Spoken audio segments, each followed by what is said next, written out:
muy significativos en la costa del Mediterráneo, que la gente tiene esa falsa sensación de seguridad de que una obra de infraestructura puede ya solucionar totalmente este problema, ¿no? Y realmente no es así.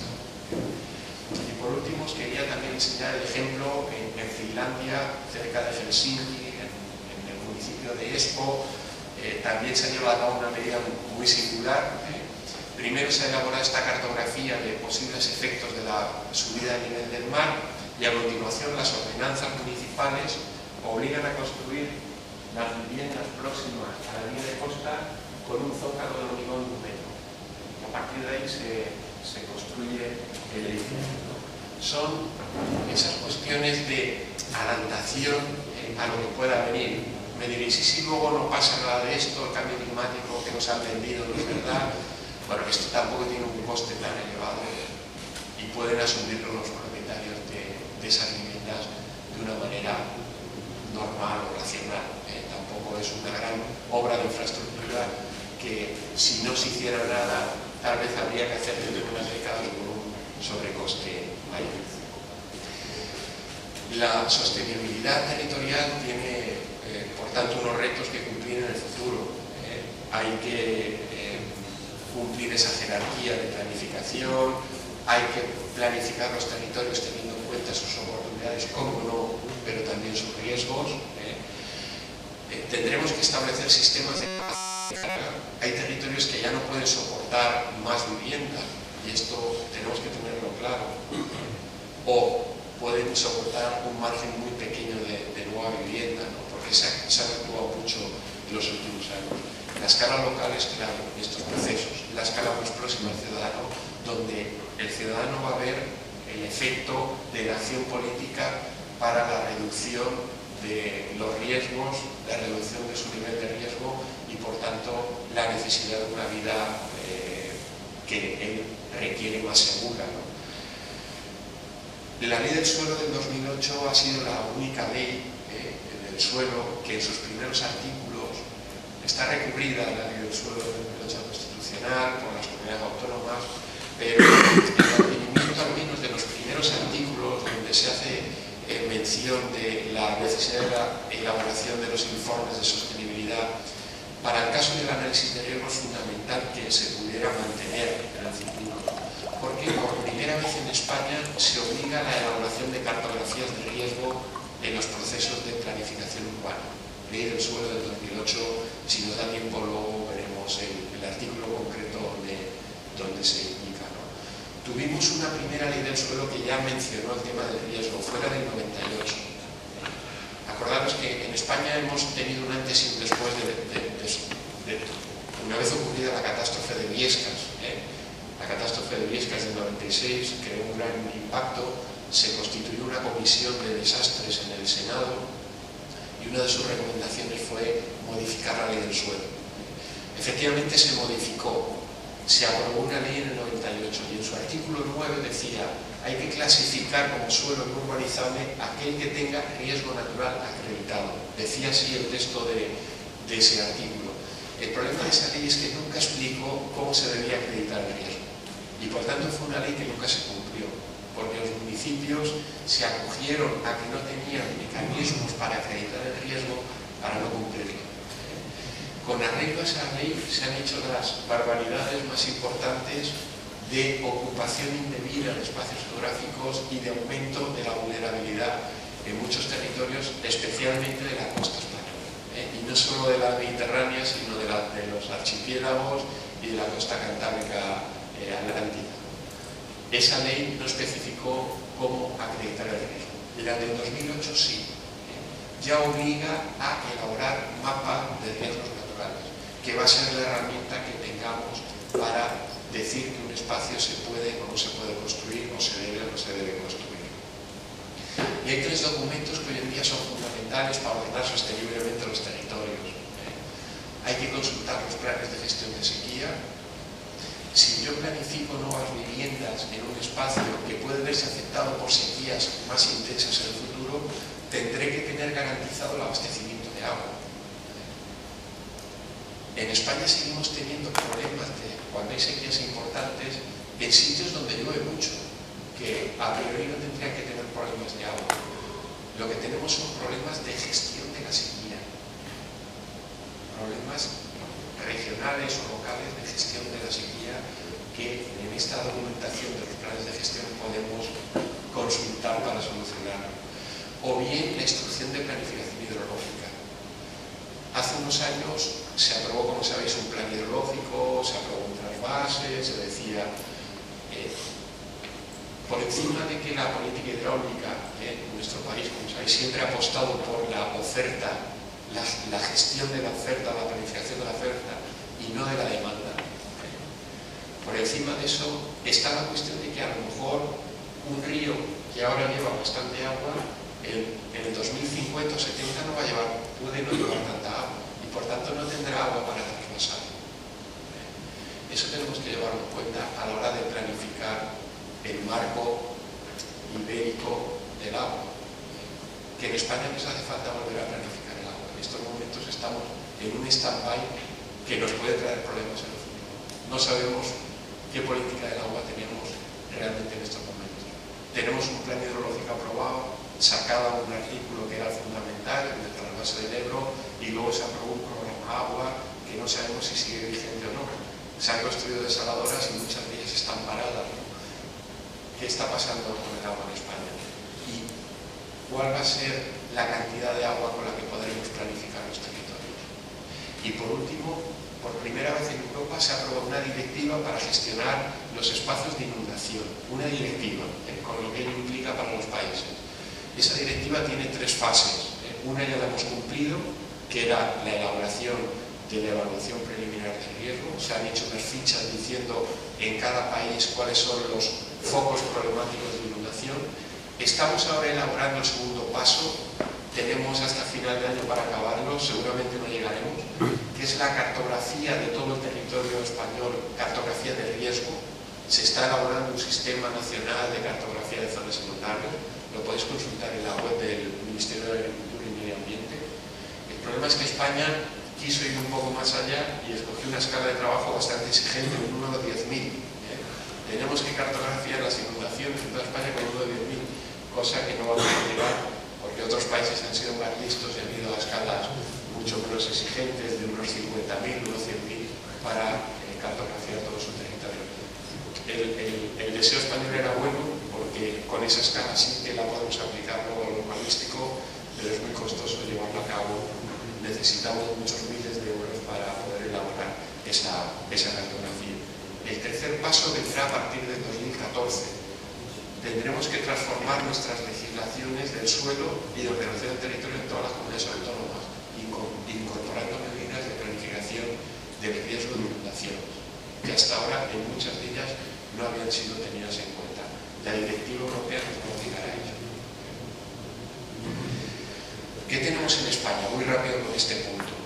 Pues España es un país riesgo, porque es un país grande, situado geográficamente en un entorno singular, a caballo entre lo que llamamos geográficamente las latitudes medias y las subtropicales, por tanto, potencialmente afectable por episodios extremos muy diversos, salvo los huracanes o ciclones tropicales, y algún inicio de ellos tuvimos en Canarias hace unos años, lo que era el inicio de un ciclón tropical, fue algo muy excepcional.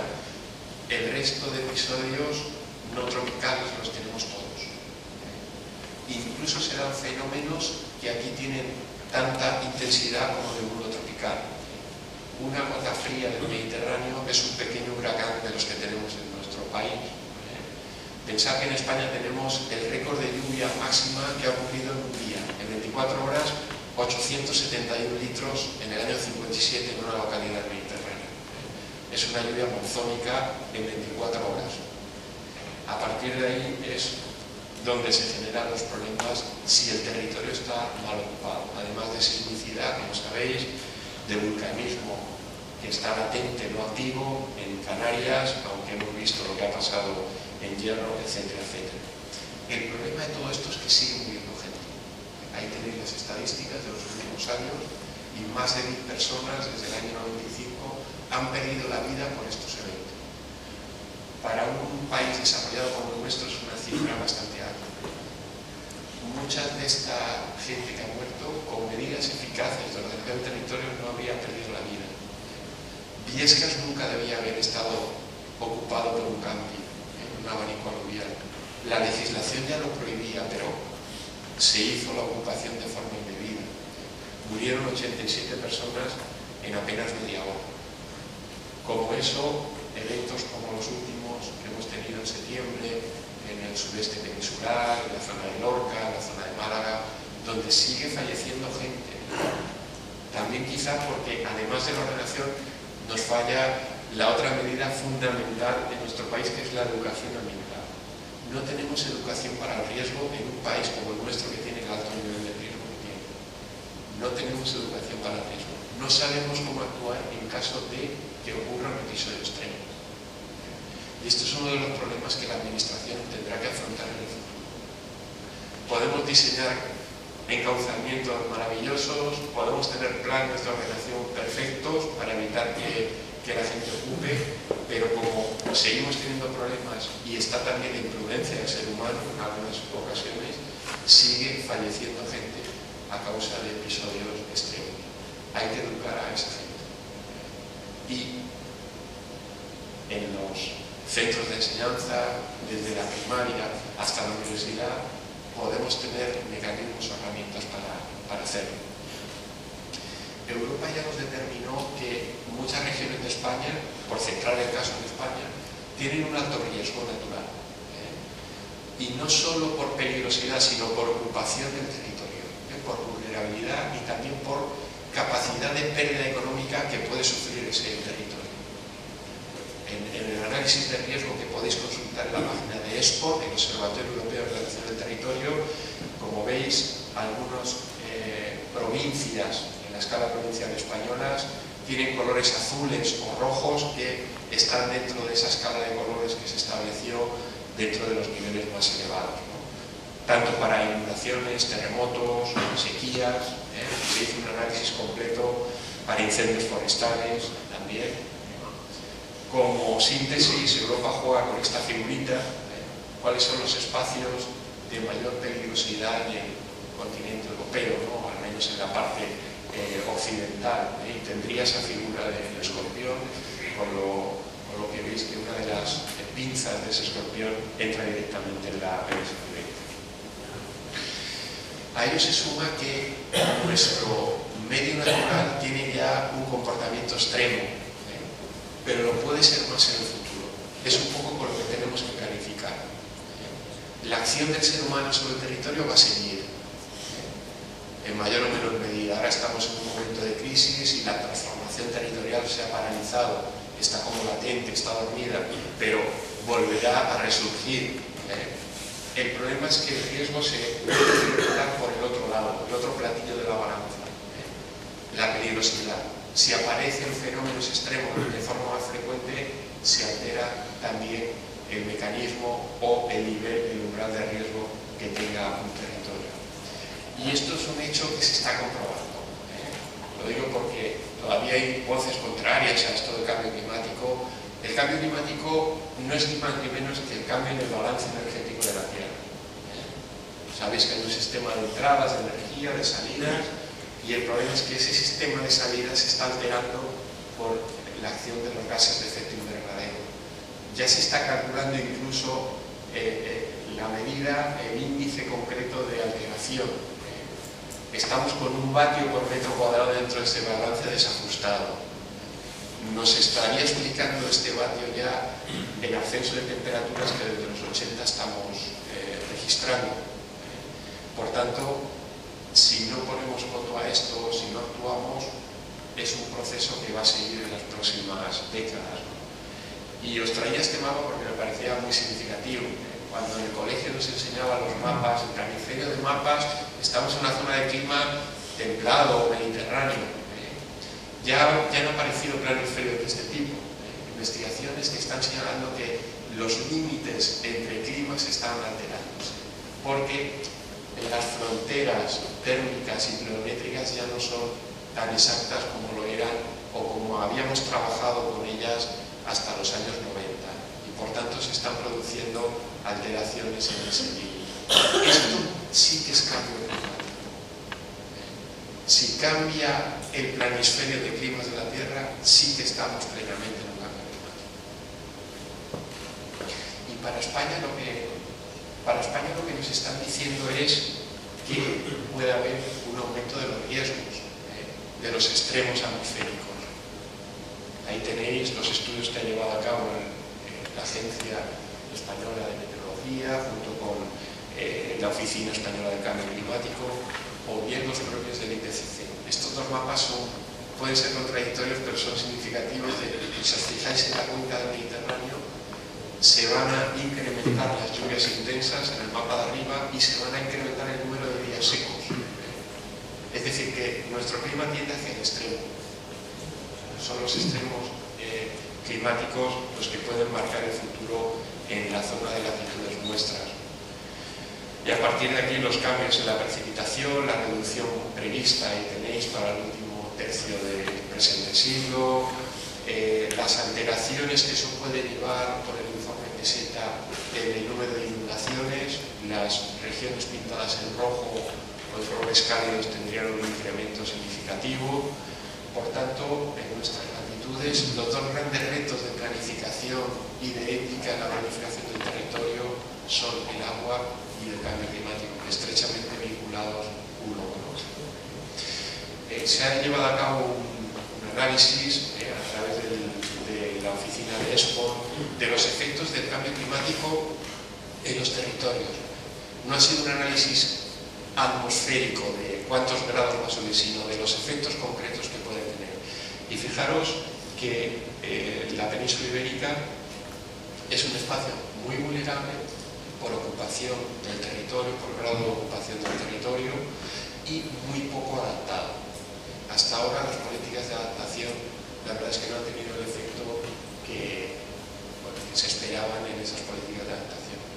España solamente se ha adaptado al cambio climático con una política energética, fundamentalmente apuesta por las energías alternativas, reducción, pero no ha actuado el cambio climático en el territorio, que es donde se van a ver afectadas las personas. Es el paso que debemos seguir. Termino muy rápidamente. Os quería enseñar básicamente, y yo os dejaré aquí la presentación, cómo se han ido alterando algunos ejemplos de mala praxis territorial, de cómo se ha ocupado el territorio de manera indebida. La creación de lo que llamamos paisajes de riesgo. Termino con esta cuestión. Malas praxis de este tipo: ocupación de primeras líneas de costa. Son ocupaciones antiguas afectadas por la ley de costas del 88, que en teoría deberían o estaban en proceso de extinción, ¿no? La ley del 88 les deja un periodo de permanencia en una concesión, pero esas concesiones en muchas regiones ya estaban acabando y esos espacios deberían de volver a su situación inicial. Esta ley de costas que se ha aprobado lanza un mensaje un poquito delicado, porque permite 70 años más la permanencia de esos espacios que están en dominio público de todos los españoles. Dejo ahí el mensaje porque es un tema delicado. Va a permitir actuaciones de este tipo que estaban prontas a su desmantelamiento, que se mantengan 70 años más. Yo creo que en este caso el mensaje que se lanza para una ordenación racional del territorio no ha sido muy acertado. Se ocupan laderas sin tener en cuenta el grado de deslizamiento de esos territorios o de esos espacios concretos de montaña, y ocurre lo que ocurre. Esto es un ejemplo Canarias, de efecto de una avalancha. Se van creciendo las ciudades incorporando en el Mediterráneo, es bastante frecuente esto, cauces a su tramo urbana, y no se hace la digestión oportuna. Se asfalta el barranco o la rambla y se construye una calle encima sin tener en cuenta que por ahí va a volver a circular el agua. Esto ocurre también en las rías gallegas, lo vimos hace unos años. Pero hay casos, y con esto termino, muy significativos de lo que es una mala praxis, ¿no? La creación que podemos llamar de territorios de riesgo, ¿no? Fijaros cómo en una evolución rápida desde el 98 al 2006, 2005, un espacio que estaba virgen, por así decirlo, en el litoral, y que tiene un cauce fluvial que desemboca en el mar, es tapizado ese cauce con sedimentos y se construyen viviendas encima. Ahí lo tenéis en la imagen inferior. O este muy significativo también de cómo un cauce fluvial, la línea de agua dice que hay que dejar un perímetro de 100 metros de policía de cauces, donde en muy pocos casos se puede permitir la construcción. La Confederación tiene que regular ese uso. Se construye, fijaros, en 4 años, de viviendas adosadas que están en el centro de un cauce que suele ir seco, porque en el Mediterráneo los cauces suelen ir secos si no llueve fuerte, pero se ha construido ahí un espacio de riesgo donde vive gente. Esto es lo que os decía de la mala praxis, o finalmente este espacio también donde vemos un cauce, vemos aquí una especie de murete y efectivamente cuando hacemos un zoom lo que se ha construido es un espacio comercial, un centro comercial, y solamente se ha dejado este pequeño hueco para que el agua de todo lo que es este volumen de agua que puede llevar el cauce recole por ahí para la casa. Son ejemplos, como decía, de esa parapraxis que se han dado en el derecho. A partir de aquí termino las posibles soluciones. Hablábamos medidas de infraestructura, canalizaciones, por ejemplo, trasvases, diques, escolleras, ordenación del territorio. La ordenación supone elaborar un mapa de riesgos, un diagnóstico territorial del riesgo y proponer medidas de solución. Hoy en día estamos obligados por ley, por la ley del suelo del 2008. Las comunidades autónomas desde el 2008 están adaptando a sus normativas, pero llevan un proceso bastante lento. Con la crisis económica y el parón de la construcción se ha paralizado bastante la adaptación de esa legislación. Pero es de obligado cumplimiento el articulado que señala que en el informe de sostenibilidad ambiental de los planes de ordenación urbana hay que incorporar un mapa de riesgos naturales y las medidas de gestión de ese riesgo. Y la tercera acción es la educación, la comunicación eficaz del riesgo, como decía. Esto es lo que más nos falla en esta área. La ordenación nos va a venir impuesta finalmente desde Europa, ya lo veréis, pero la comunicación y la educación es una tarea que tenemos que hacer nosotros, a diferentes niveles educativos, desde la universidad en los que estamos, pero en los centros de enseñanza primaria o secundaria, tenemos que enseñar a los futuros ciudadanos que van a dirigir o van a gestionar este país a que lo gestionen con el menor nivel de riesgo posible. Y eso es una función que tenemos que hacer nosotros. Tampoco tenemos que esperar que la administración nos lo imponga o nos lo solucione. Cursos como este que pueden lanzar este mensaje y que luego podamos difundir, acciones que llevemos a cabo de formación en diferentes medios, en diferentes países. Aquí hay una acción fundamental en los países menos avanzados que hacer, donde no hay legislación del suelo, donde no hay ordenación del territorio, como aquí le hemos explicado, y ahí lo fundamental es enseñarles a hacer las cosas bien en el territorio. Y esto es una cuestión de un compromiso ético. Podemos hacer las cosas bien, tenemos margen de maniobra para planificar bien los espacios y de esta manera tener una convivencia feliz, fructífera con nuestro medio natural. Si no, volveremos a los errores de este tipo que hemos visto y que muchos en la presentación lo tendréis y que no tienen sentido ninguno. Es un ejemplo de la mala acción que el ser humano puede llevar en el territorio y que no conduce a nada bueno. Y lo que tenemos que hacer es evitar esto. Muchas gracias.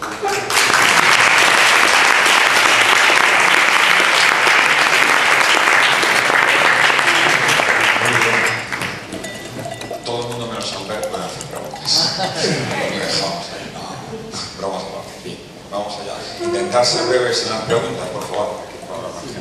Bueno, prestando la pregunta y comentario, le voy a felicitar por esta síntesis extraordinaria, porque a mí me ha resultado especialmente atractiva. Yo nací en las laderas del volcán inactivo, en una ciudad que fue completamente destruida en el siglo XV por un seísmo, con grandes partes de su núcleo inundadas. inundados periódicamente, y durante 7 años me dediqué a la cartografía de riesgos geológicos sobre todo. Todo esto me arregla, me bastante. Quisiera apuntar 2 o 3 cosas que me han salido y también conocer tu opinión sobre ello. En los años 80, cuando yo empecé en estos temas, un aspecto que has aludido solo de pasado, un poco son los riesgos de inestabilidad de laderas, en el Pirineo, por ejemplo, y en otras sierras de España muy importantes, y las sinergias que se pueden o se dan, digamos, con la intensificación de los periodos de las lluvias, ¿no? Que intensifican estos problemas de inestabilidad de la arena. En aquellos momentos, después de la catástrofe, como acostumbra ocurrir, se cartografió. Yo participé los riesgos de deslizamientos, de inestabilidad en el Pirineo de Cataluña. La cartografía está al 5. Cuando vieron los resultados políticos, las guardaron en el cajón. No es así. O sea, una cuestión. O sea, muchas veces se cartografían los riesgos cuando se ven los resultados y la incidencia social, económica, etcétera, que tendría considerar estos riesgos, se suprime la información. Una opción. Segunda posibilidad negativa. ¿No? Y os voy a hacer la reflexión ética al respecto. La manipulación de esta información, ¿no? El reporte, la eliminación. Ahí, por ejemplo, decidieron que iban a eliminar todos los ríos por encima de los 2000 metros, porque ahí no va a pasar nada, no vamos a actuar. Que no, que no hay estaciones de esquí por encima de los 2000 metros o los Pirineos, por Dios. Otra cuestión, la incorporación de estas cartografías de riesgo en la planificación territorial, urbanística, las distintas estaciones. En tenemos tantas que no quiero ni mencionarlas. Ahí de nuevo ocurre muchas veces, ¿no?, una manipulación. O sea, tenemos la información de riesgo, en el caso que no haya sido secuestrada o manipulada, y en el momento de incorporarla, ahí hay de nuevo el tijazo. Cuando se incorpora efectivamente en la planificación, otro problema que tenemos en Cataluña, trágico, creo que en otras partes de España es lo mismo, sobre todo ya me refiero a nivel municipal, son lo que se llaman modificaciones puntuales. Es un término eufemístico que quiere decir pues, que a lo mejor en el plan que se ha aprobado se había incorporado, supongamos, adecuadamente los elementos de riesgo, pero después a lo largo de su vigencia, pues cada año, cada 2 años, se tiene una modificación puntual a la carta de qué? Pues de la ambición, del egoísmo, de la consciencia, de las presiones para urbanizar, para edificar, para densificar, para impermeabilizar, etcétera, etcétera, etcétera. Con lo cual se desvirtúa completamente un plan que inicialmente podía haber estado bien, con lo cual se va intensificando, pues la verdad. Bueno, o sea, todas esas posibilidades, ahora es mi reflexión ética, ¿no? Los profesionales que hemos trabajado en estos temas se encuentran el dilema de qué hacen. ¿Qué hacemos? Lo denunciamos públicamente, vamos por vía judicial, esto es el aquí. Tú haces esto y desapareces. O sea, te ponen el títex. O sea, no es que pongan la lista negra, no. O sea, el títex. Has desaparecido. Tú nunca jamás vas a tener trabajo. Esta es la cuestión. Entonces, estos los profesionales, pues, en mi caso, pues, del campo de consultorías, etc. Otro tipo es este caso, digamos, la situación de los profesionales que estáis en ámbitos académicos, científicos, con situaciones vitalicias más blindadas. Con las judías ya resueltas. Exactamente. Y yo creo que entonces ahí, no quiero decir que los otros no tengamos responsabilidad. Ahora mismo, hace pocos días, acabamos, desde el Colegio de Meteorólogos de Cataluña, acabamos de sacar un manifiesto bastante fuerte en relación con las inundaciones que han ocurrido en la Vall d'Aran. Pero yo pienso que, considerada la situación, digamos, los que tienen las judías resueltas tienen una responsabilidad ética mucho mayor. De denunciar, como tú has bien señalado, públicamente cuando ocurren estas cosas que ocurren, denunciarlas claramente, diciendo las cosas por su nombre, para que al menos demos una oportunidad a la ciudadanía para reaccionar. A mí me preocupa mucho, por ese término, el pecado de omisión. O sea, la responsabilidad del silencio, de aquellos que saben lo que sabemos y que ante las villanías o los atropellos, todo este tipo de fechorías, que finalmente se traducen en muertes, como os he dicho bien, pues callamos.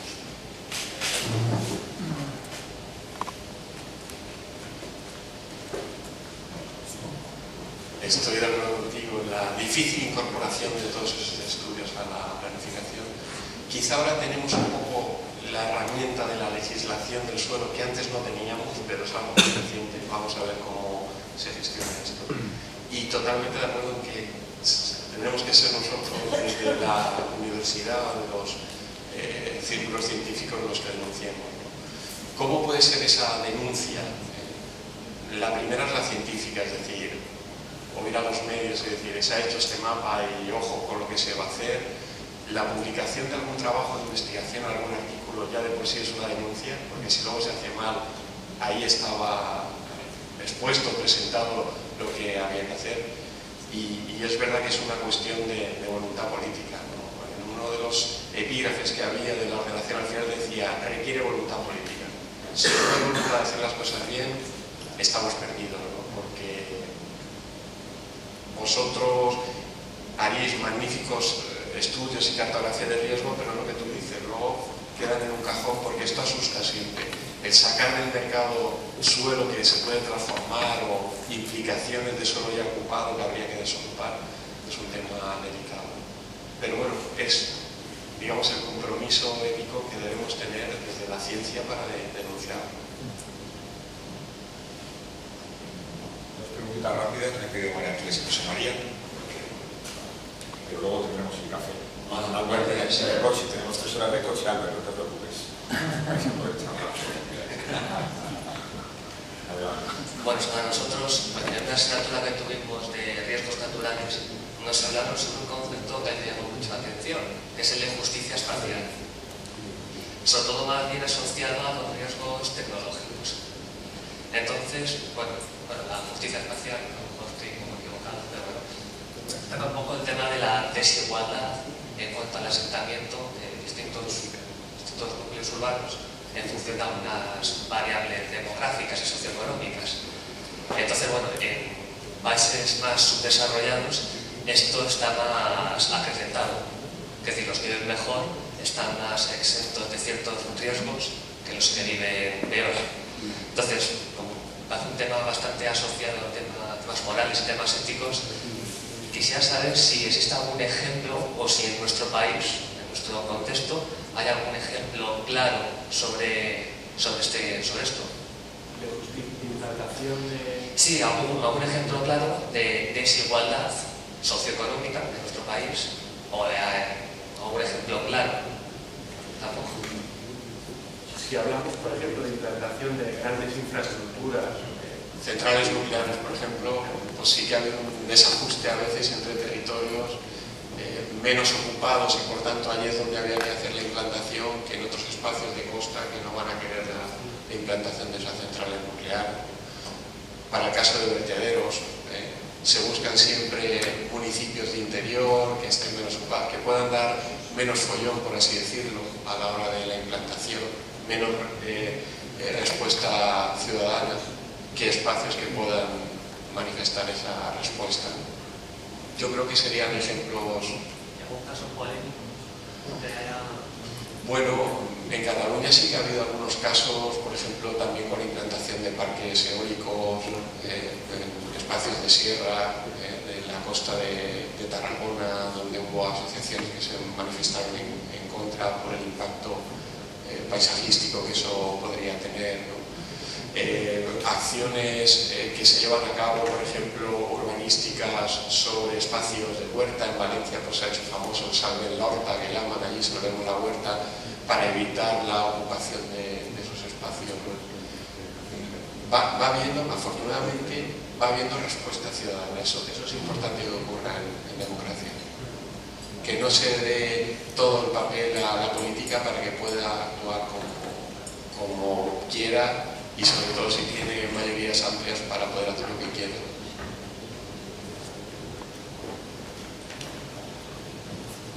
Yo quería hablar un poco sobre la reflexión científica, justo que estábamos hablando, porque yo desde los años ya un poco 90 siempre he hablado o he estudiado sobre la planificación física con base ecológica, o sea que yo siempre he estudiado y me parece una herramienta maravillosa entender el territorio de su capacidad, de su impacto, de su fragilidad, que no hay riesgo, y en la calidad, en el mérito que tenía para ser conservado. Pero me surge una duda, que tú has hecho una afirmación y yo tengo una reflexión casi como una duda existencial, sobre lo que dices que hay que cumplir la jerarquía de escala. Y yo creo que ahí está el error. O sea, ¿por qué? Porque la realidad te dice que en la escala local se está haciendo cosas que no tenían que ser, pero es que suceden. ¿Y por qué seguimos pensando en lo mismo, no? Y el principio de subsidiariedad, que no lo tenemos en cuenta, creo que es fundamental. O sea, lo dejamos en los políticos, en la educación y tal, pero en la reflexión científica todavía no hemos pensado, seguimos muy esquemáticos. Entonces, si todos esos casos de éxito que has dicho, o sea, ¿por qué hay casos de éxito en unos sitios y otros que no? ¿Por qué en Tokio son más listos que en Alicante? O sea, ¿cuál es el problema? ¿Por qué no hemos pensado? Pues porque no hemos visto la realidad desde todos los factores. Entonces, no sé, no hay que dejarlo a todos los políticos también, ¿no? Sí. Nosotros tenemos un papel fundamental. Yo creo que denunciando científicamente estos hechos o participando activamente en estos procesos. También a veces ocurre que no nos dejan participar, prefieren que no participemos en procesos de planificación del territorio. Y en estos países seguramente hay una cultura territorial más amplia y por eso el éxito de sus actuaciones es mayor. Puede que haya una clase política más formada o mejor formada o más sensible a estas cuestiones. Aquí en España esto nos cuesta bastante.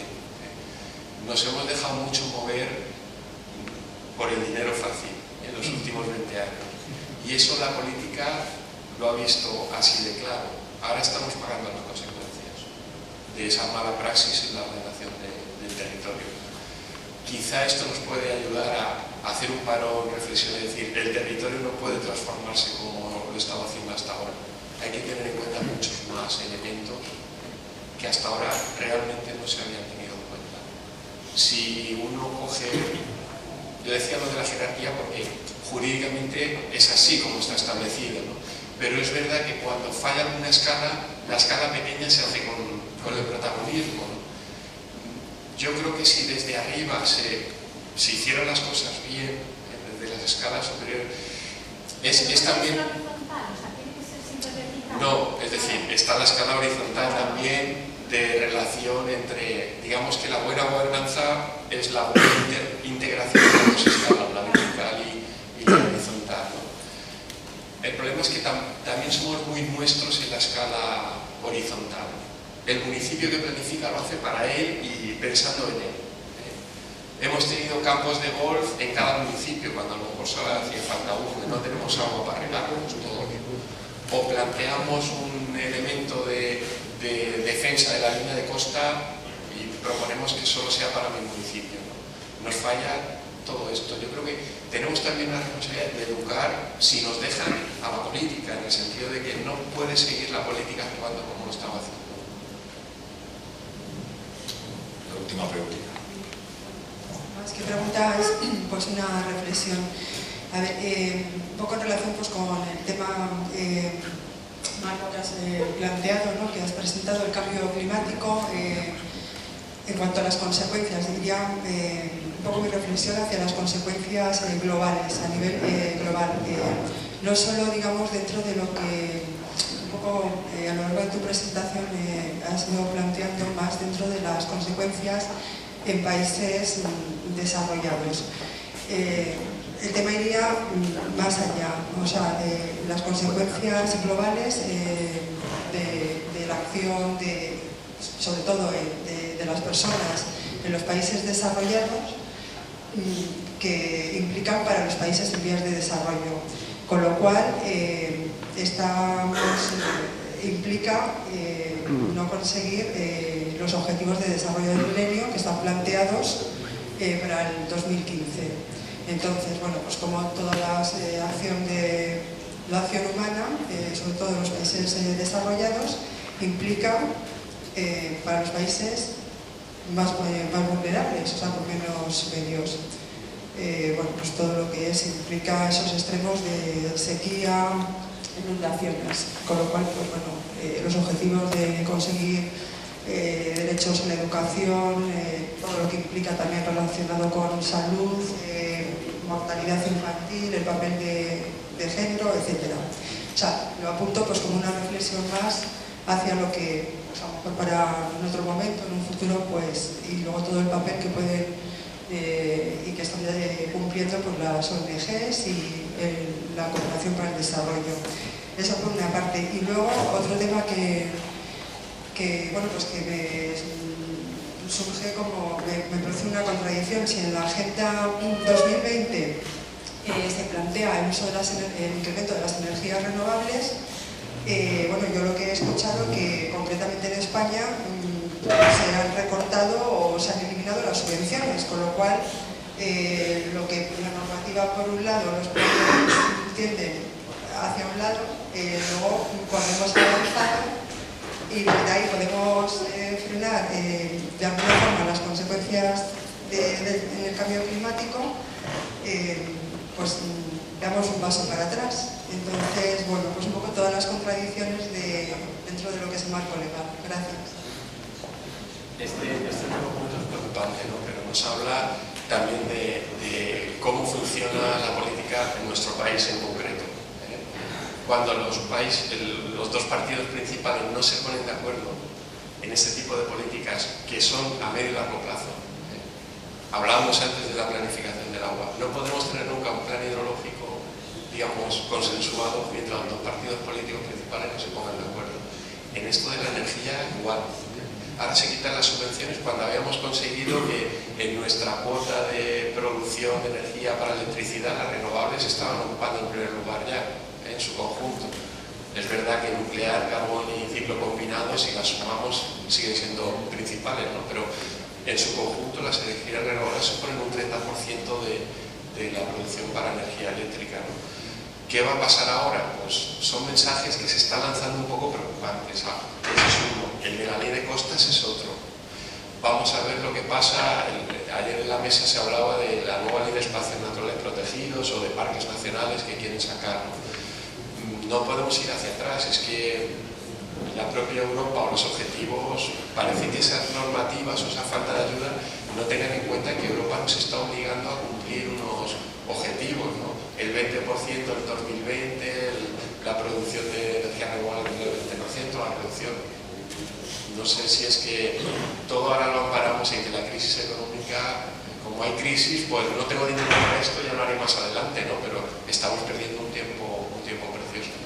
Y lo que tú decías con ese término de las políticas globales o locales, el mundo occidental sigue siendo muy egoísta, solo piensa por él. El protocolo de Kioto no se ha cumplido porque hay países que no lo han firmado, que no lo quieren firmar, el post-Kioto no se va a cumplir por lo mismo. Lo único que nos queda es lanzar o animar a las buenas praxis que podamos hacer desde nuestro mundo al mundo menos desarrollado, y las ONGs juegan un papel fundamental. Habría que reflexionar sobre si las Naciones Unidas tienen algún papel importante en el mundo actual, porque estamos viendo que de poco sirve la acción de las Naciones Unidas. Si lanza unos objetivos del milenio es para cumplirlos, pero ¿cómo los hace cumplir si no hay una voluntad de los países más poderosos en que eso sea?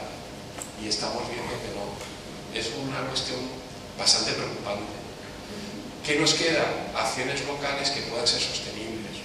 Es un poco, pienso yo, por donde se está moviendo la cuestión.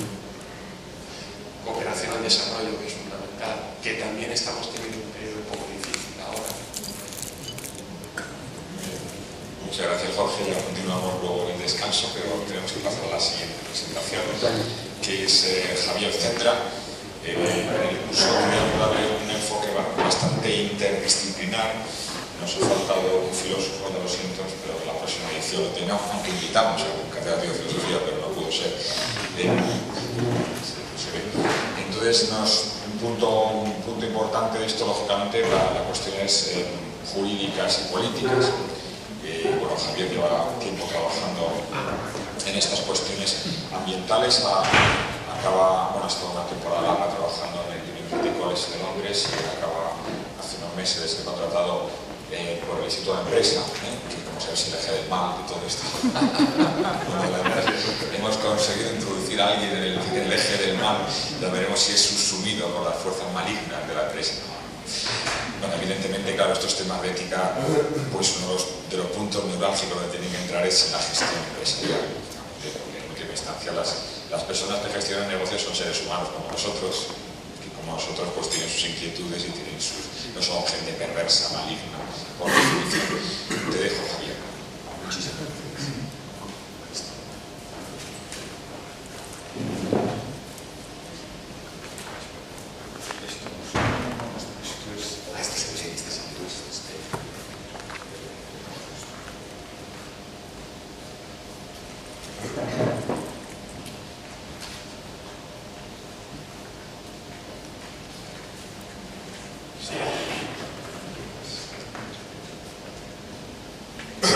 Muchas gracias, Emilio.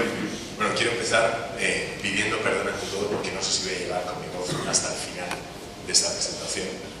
Yo me he puesto mal en los últimos días con esta diferencia de temperatura fuera y dentro. Voy a intentar mantener la presentación breve, ajustándola lo más posible a los argumentos que quiero dar y dejar tiempo bien para la discusión después, bien para el café, que lo vamos a necesitar, o bien para las siguientes presentaciones. ¿Qué es lo que quiero hacer en mi presentación? ¿Qué es lo que he intentado hacer después de la invitación generosa de Emilio para participar en este curso de ética ambiental?